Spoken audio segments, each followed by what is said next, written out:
Hi, this is Robert from the 12-Pound Podcast. As a quick reminder, the 12-Pound Podcast discusses life's changes and how we hope to help you face them through shared stories and experiences. Hi, Mom. Hi, Robert. How are you? I'm good. It's really good to be sitting at the table. It is good to be sitting at the table. It is a beautiful day in Cape May, New Jersey. We're officially into February. You wouldn't know it outside. We did just have winter weather, but now it is almost officially feeling like spring, at least down in Cape May County. I know everything's pretty green. It is pretty green, and it's beautiful. And I'm so excited to be sitting here. This is episode 22. We're moving along. We've been taking a couple pauses in between, but we've got some exciting stuff on the horizon that we had mentioned last episode. So getting some of that together requires a little production work. And I'm happy to report we haven't done much.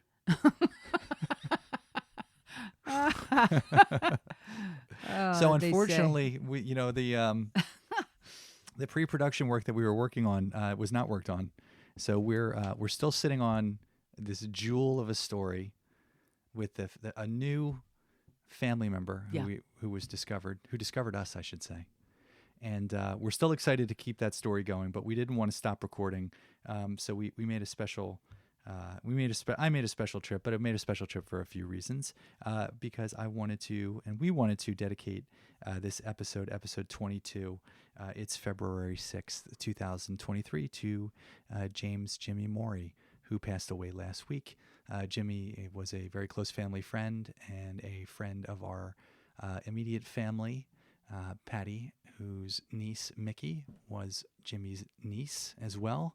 So we were happy to be able to go and celebrate his life with his husband of 43 years, Patrick Mazzone, and of course, Mickey, Mark, and their son, Calvin. So this episode is dedicated to him. Absolutely. And I'm glad we were able to attend. And, it's very sad. It's always very sad. But they were, I'm sure Patrick, they were together a long time and a great couple. So he has a lot of wonderful memories, and hopefully he can, find peace in all of that. Yeah. Well, we are recording again, so we're happy to we were happy to see everyone, and now we're into a new year, New Year's resolutions, all these exciting things coming up. But I think it's time to read your horoscope, Mom. Yeah, you haven't. I've missed that. I've missed having you read my horoscope. Well, let's get it started. Get it on. You've been a bit too tunnel visioned of late and need to expand your horizons beyond your family and your career. I think you make these up. I don't. Look at the world around you and ask yourself, how can you assist in making it a better place? Your input matters. And they're not talking about my ceiling, which you punched 2 holes in while I was at work. They're talking about the bigger picture, Mom, beyond the house. Yeah? Yep. The bigger picture. Your input matters. So we're going to keep that in mind. Read the first sentence again. I'll read the whole thing again. Go ahead. I think the world needs to know what your horoscope is. I do. So again, this is Taurus. Mom is a Taurus. You've been a bit too tunnel visioned of late. You need to expand your horizons beyond your family and your career. Look at the world around you and ask yourself how you can assist in making it a better place. Your input matters. There you go. To all my fellow Taurians. Ask somebody if they need help. Ask somebody if they need some help. That's what you should do today. Text somebody you haven't texted and in a while. I knew that you needed help with that ceiling, so I jumped right in there for you. Let me tell you. Right in there for you. And my brother. Yeah, actually, and Harold, my brother. Hold on. Let me read your horoscope from 2 days ago. Stay out of your son's business. He'll fix it. He promises. I'm just kidding. No, I did appreciate it. I was a little overwhelmed. I was very tired that morning. You had to see his face. After a long Listeners, night. you had to see his face when he walked in and looked up. As our listeners know, I have a 2.5-year-old, soon to be 3, and she's quite a handful. And she kept me up late the night before, and then I had work first thing in the morning, so I'm off to school. And I came back after a couple hours because we had to. I forget where we had to be. We had to be somewhere. Oh, I had to be driving to Brooklyn to get my oldest daughter. And when I walk in, you have to see it. My uncle is on a stepladder drilling. There's a power saw drilling 2 holes. Not drilling. It's sawing 2 Little holes. tiny hole. It was ridiculous. This boy, I'll tell you My the mom truth. immediately is in my face telling me, Say the truth. don't worry. We figured it out. Saunders I was moving the process along. is on the couch trying to fix your computer. It felt a lot about. It felt like it was about you. It was about me. It's right. That's right. Moving the process along. My uncle was concerned that I didn't know how to use a vacuum Because he doesn't have one. because I don't have one. Everything was falling apart. But the good news is we identified the problem. We identified. So actually, for users who are not as handy as I am, I'm not handy. So my mom is. So is my uncle Scott, and increasingly so is Saunders. Upright showers are not a great idea. Yeah, when they get old, the seals get old, and Exactly. that's the problem. That damn shower. Yep. Well, here's my horoscope. Keep your eyes and ears open today, because if you lose concentration for even a moment, you could miss out on an opportunity to turn a profit. Stay sharp and make sure if there is money to be made, you'll be the one who's making it. I like it. That's I how like it a roll. lot. Well, we're on the path, man. It's happening. Episode 22. New Year's is happening. I'm glad to be at the shore. We've got, like I said, we've got a plot line that we're still working on, and nothing's changed. So I don't have much to report other than we're going to reach out to said person, have a coffee, and see how they're feeling about sharing their story. Yeah, we've got to get this organized. The meetup. The meetup. That's right. The meetup. We're going to do a meetup. It's in New Jersey. The good news is this. It's a Jersey thing. Yeah, this person is not that far away. So I come from New Jersey. He comes from New Jersey as well, as do we. Yeah. So it's all about the Garden State. What can I say? All right. Well, we're going to talk about resolutions today, Mom. You've done. I was very impressed. You've got the board. We've got a whiteboard in our studio, and we're looking at the whiteboard right now. And it says that your resolutions. You've got some percentages. I mean, this is a big deal. I do, but I want to tell you. This is statistics. We've got a family member who has a PhD in statistics. We should check these numbers with him.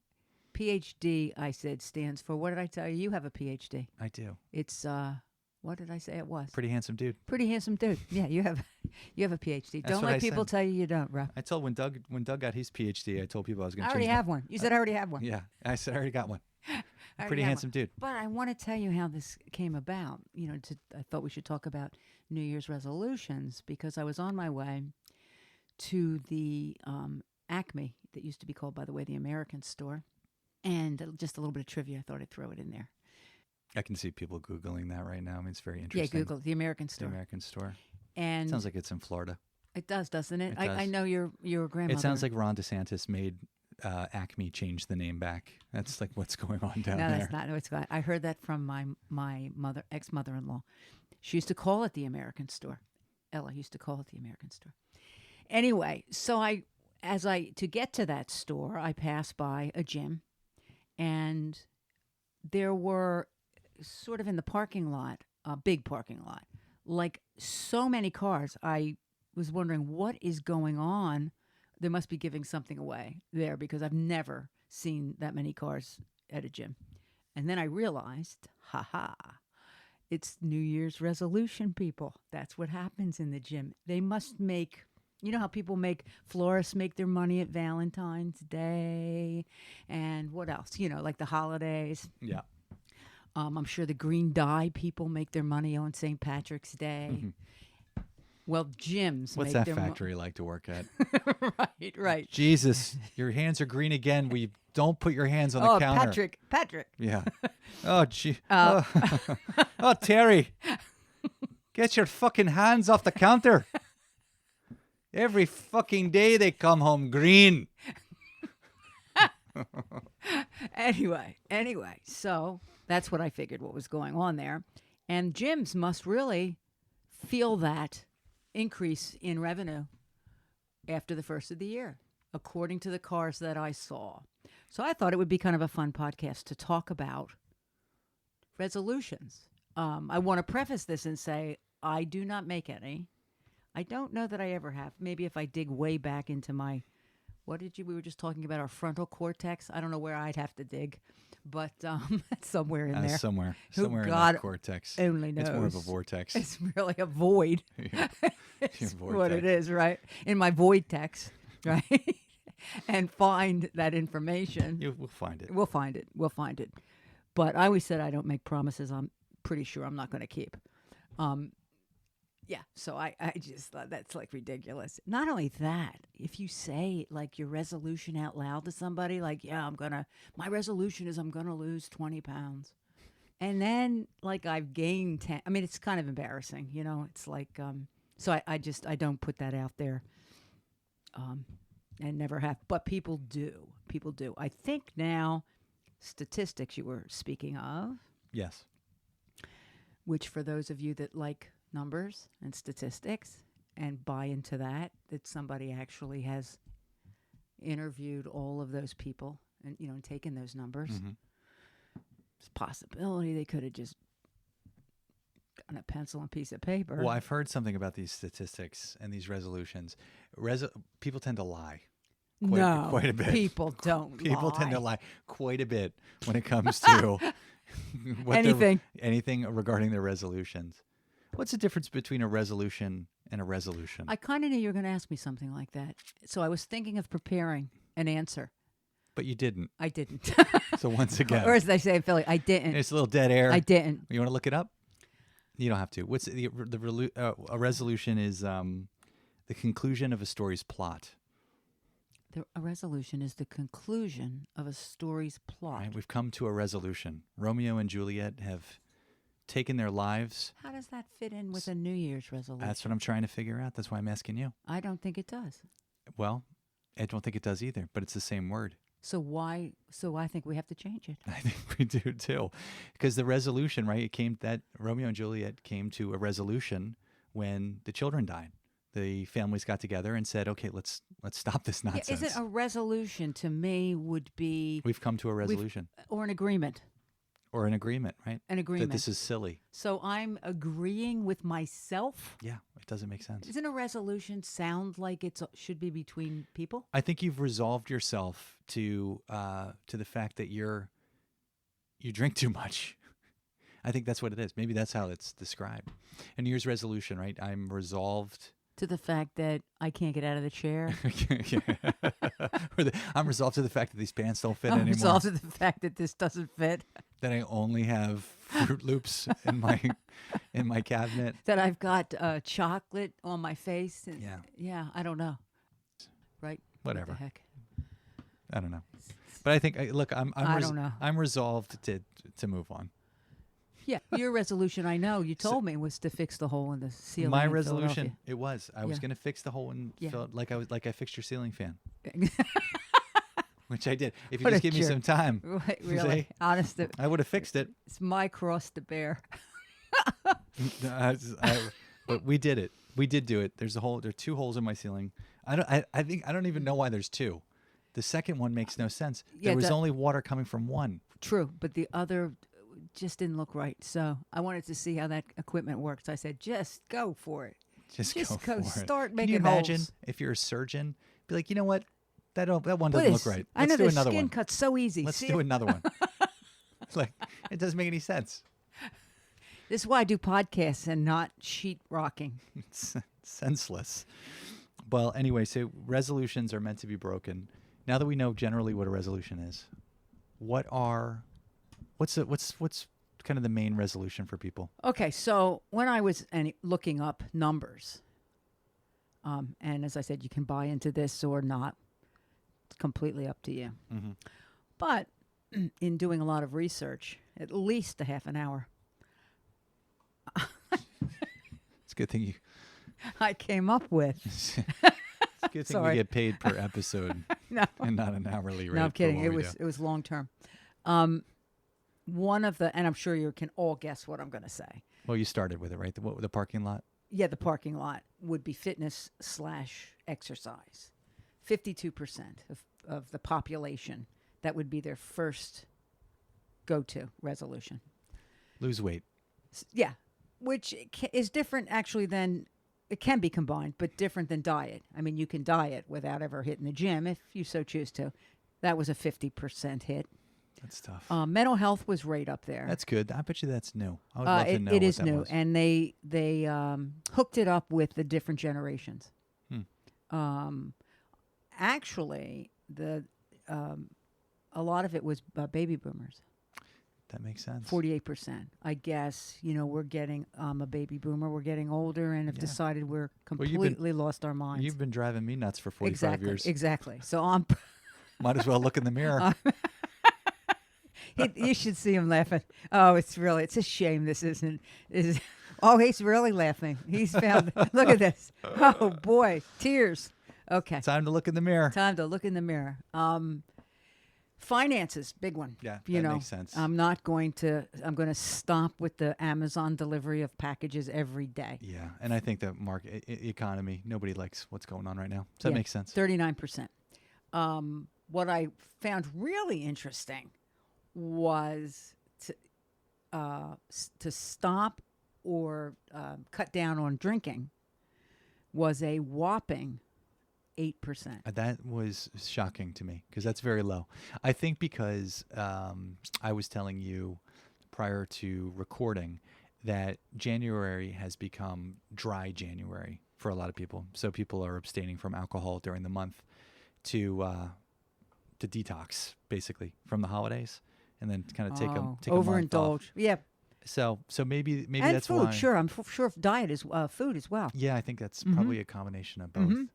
I thought the less time on social media was interesting. Also, not as high as I would have expected, or because that lower is than because that's a different. As I said, that's attached to a different generation as well. Yeah, I probably my generation and younger. I just listened to a really interesting podcast yesterday through the New York Times, interviewing a woman was interviewing a young woman. She was 17, and she started a club which has become quite big. It's an online club, but it's a club for high schoolers, teenagers who are getting off their smartphones. So they are basically giving their smartphones up. They're going back to flip phones, and they are not using their smartphones for any social media. So there's no social media. There's the texting is just through the flip phone, and then they check in irregularly, not often, via their desktop or their laptop. And it was so interesting to hear this kid talk about how much time she has on her hands now, and all these things that she's done that she didn't. She never thought she was a reader. And then she found the right book to start with, and now she can't stop reading. She crochets, she does art, and she's picking it up quickly. That's really good news. Which was really interesting, too, because, I would love to look into this, but she found that her capacity to learn things, even at a young age, her capacity to learn things, once she removed herself from social media for, I think it was only about a week or two, is that the way her brain functioned changed. So she was taking in more information, she was remembering things more readily, and she was able to pick up new skills. Absolutely. And I would question, these screens that we look at, they're sort of artificial lighting. Sometimes you think it's not just the information, but the lighting itself, like seeps into your brain. So I wonder, not having that all the time, staring at a screen, especially say you're in bed at night and, before you go to bed, you turn that phone on, that bright screen hits you in the face. Absolutely. It's funny you said that. So she said that she was asked by the interviewer, what has been the biggest change since you stopped? And she said sleep. She's sleeping better? She's sleeping better. She was a terrible sleeper. She always fell asleep with her phone next to her head. And her sleep has just demonstrably improved. Interesting. And as a result, she's not getting sick as often. The rest is helping just her productivity during the day. And this is a kid. The other thing is her physical changes. Her thumbs had been indented from holding the phone and typing. Well, didn't they say, I don't know if it were a joke or not, but they used to say that the younger generation or the next generation being born will have huge thumbs. That after decades and decades and decades of using, it's possible. It's possible because they're being... Have you seen Bill's thumbs? Like who's Bill? Bill down the street. He's got huge thumbs. What does he do? What does Bill do all day?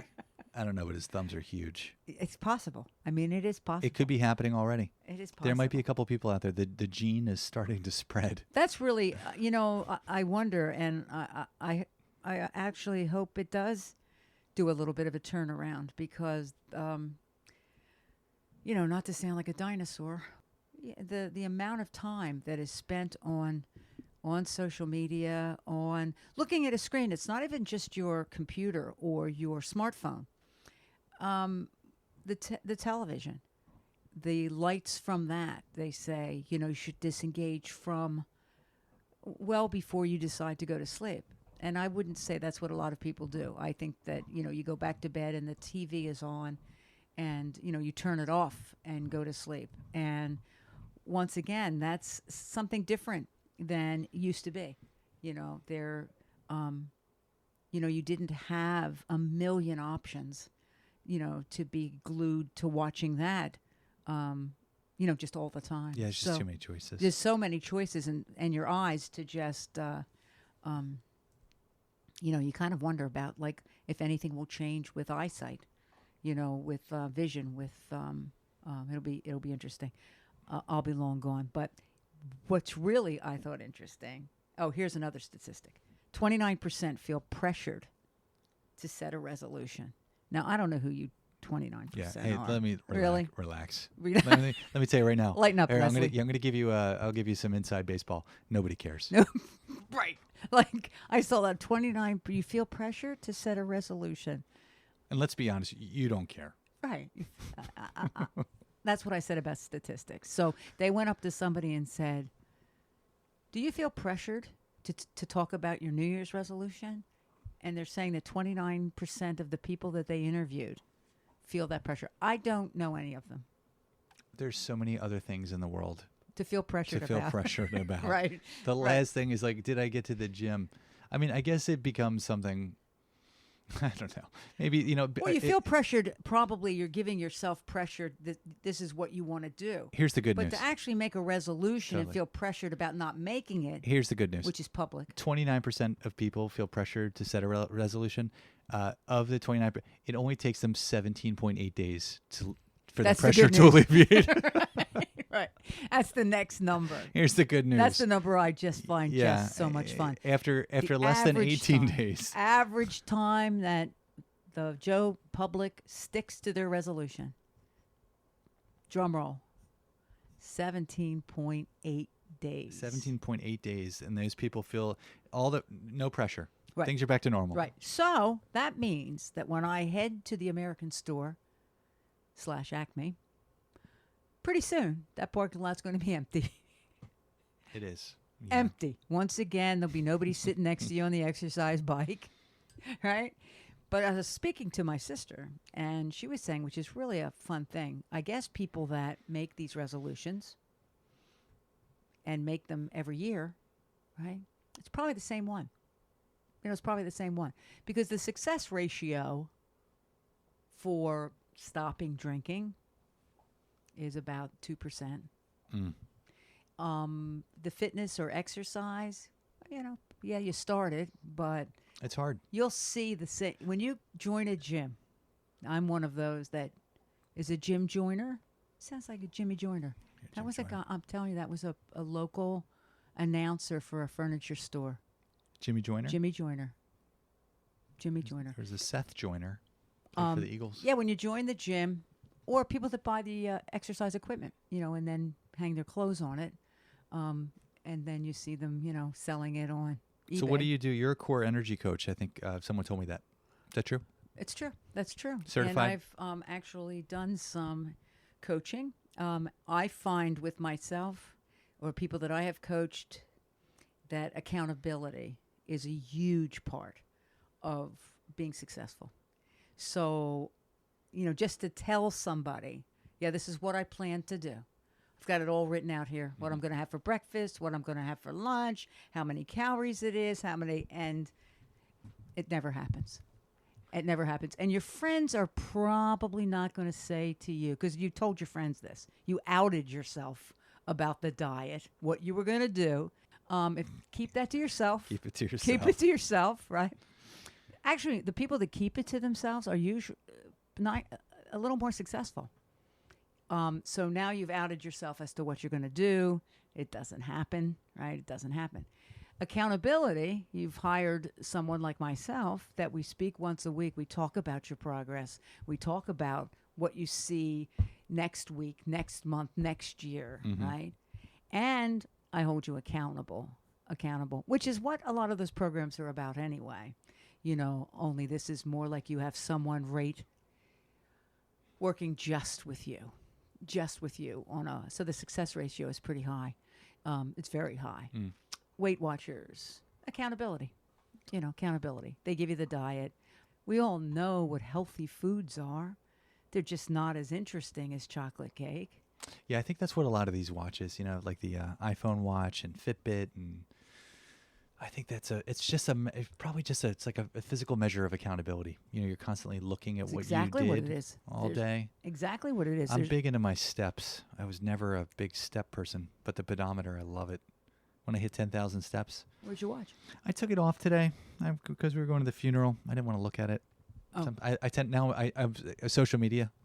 People are looking at their steps. They're looking at their steps. I look at my heart rate. It's interesting. You start to monitor it, especially when you are feeling anxious, or when I'm doing certain things, like when my heart rate elevates or when it drops, and I find I stare at it quite a bit. Not stare at it, but I look at it often. But yeah, I'm big into my steps. I'm big into my heart rate.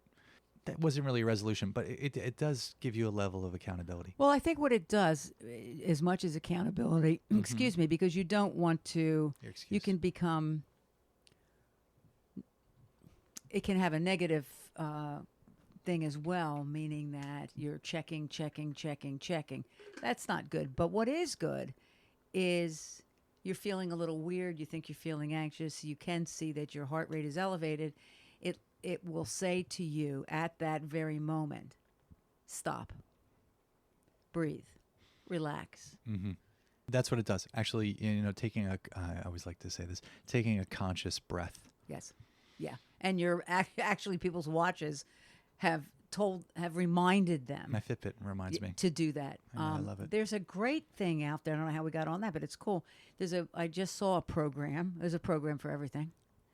And I don't drink enough water, and it's really kind of cute. It tells you when to drink water. So, if you want to drink 7-8 ounce glasses, and the little glasses are lined up, and then it's actually pouring the water, and it's really a great reminder because you get busy with your day, and people that I'm sure there's a lot of you out there like myself, we're just not water drinkers. I don't understand water. I know we need it. I've never seen anything like it. It's like you don't need it to survive. It's so weird. But I've never seen you drink a glass of water. No, look, right there. Well, I'm looking at it. It doesn't mean that you drank it. Drink it. Yeah. Well, the interesting thing about that, think about it though. If there's ever like Armageddon, is that like the end? Yeah, that's the end of days. You want to be with me because do I? Yeah. We punching holes in my roof. And like, hey, that's how we keep. Now that the zombies are going to get in now. Thanks for putting 2 holes in my You're roof. welcome. Anytime. You can't drink water? Great. We don't have windows. I will give you my water though. See, there'll be more water for you. Thank God. I'm drinking my water right now. Yeah, he is. I'm hydrated.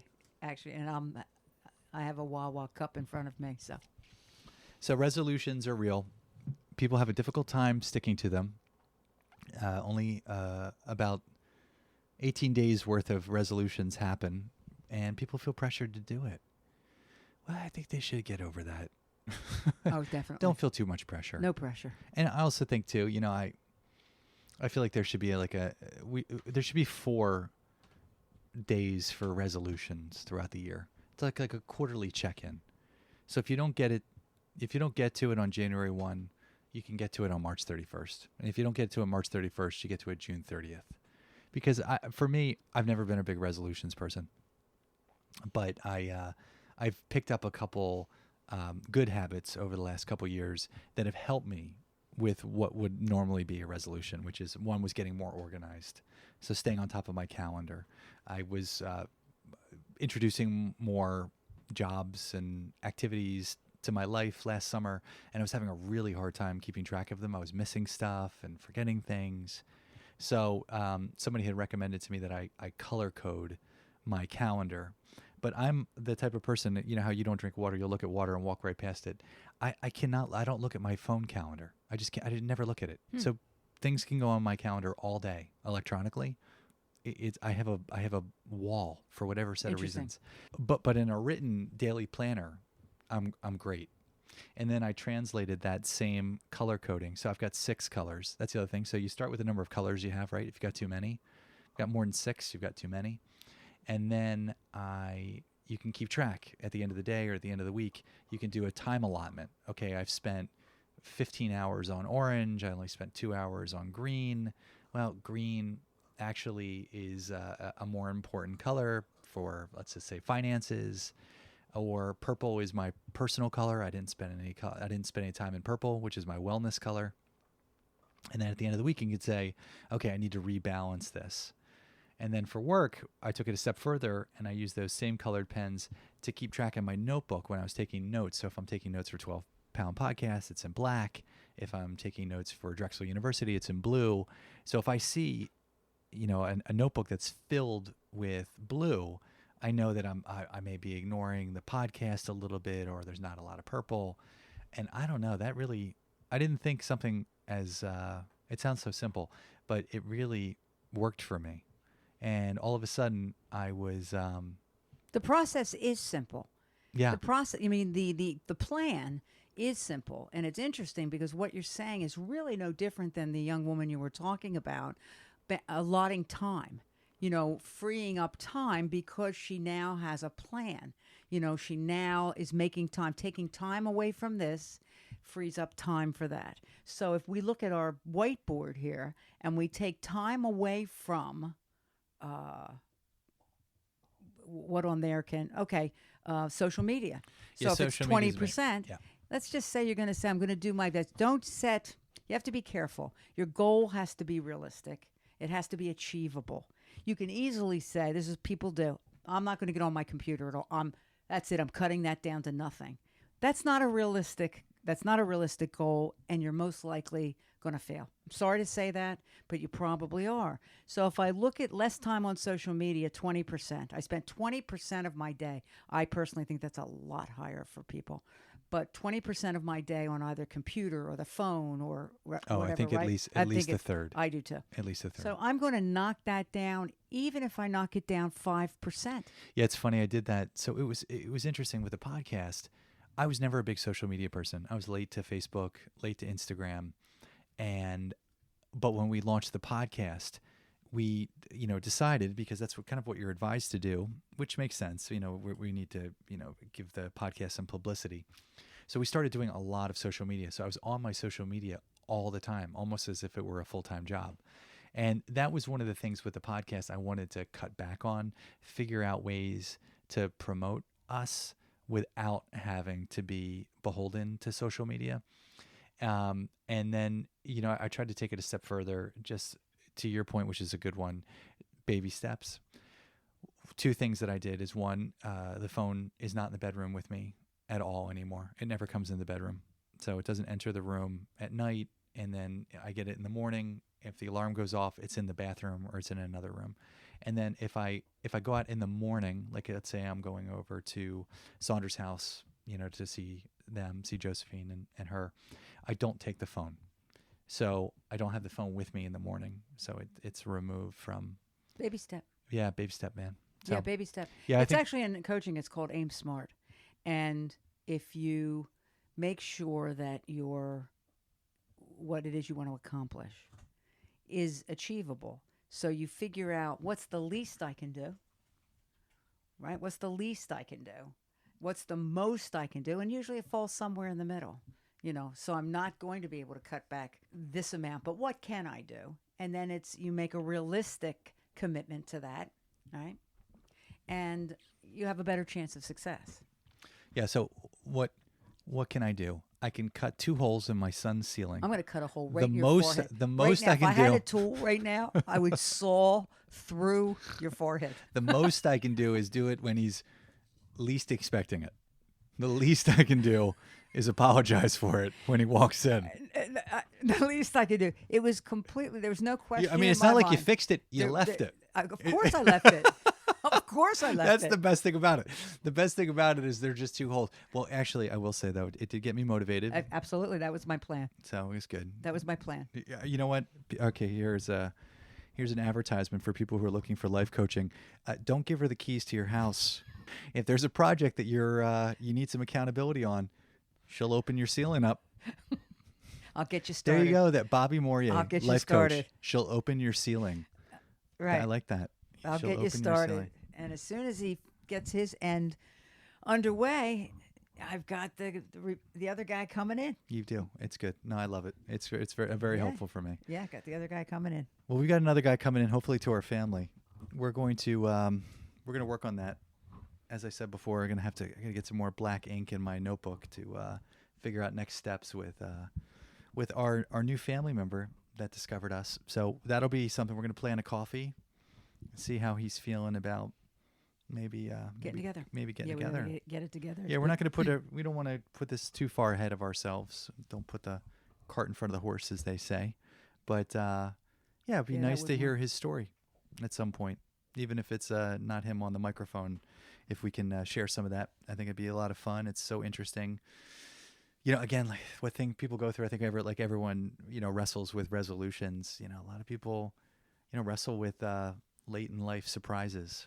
So things you weren't expecting. It's it's difficult. You do. I'm sorry. Did you say you're difficult? No, I said you are difficult. That's so. We'd had a breakthrough on the 12 Pound Podcast. Bobbie has admitted that she's difficult. It's difficult. All of those resolutions they're tough. They're tough. Fitness and exercise, diet, spending less time on social media, all of that is, takes a lot of willpower. Yeah, a lot of fortitude. It really does. And, I wish everybody with their resolutions, a lot of luck. If you need some help with accountability, I'm here. All right. Well, we did it. This is number 22. I feel like we are on a roll. This is the start of something new. And by new, I mean new year, new you, new me. Mm-hmm. We're good. We're doing well. Lots of exciting stuff going on in life. But before we go, I want to say one more time, this episode was a special one. Again, it was dedicated to our friend Jimmy Morey and his family. We wish you all well, and we love you. Yeah, absolutely. And with that, I'm going to say goodbye. As always, if you want to listen to this episode or any of our past episodes, please go to our website at www.12poundpodcast.com. It is also available on YouTube as well. We are thrilled to be back on the microphones in February, and we look forward to hearing from you soon. Thanks, Mom. Thanks, Robert. Love you. Love you too. Bye.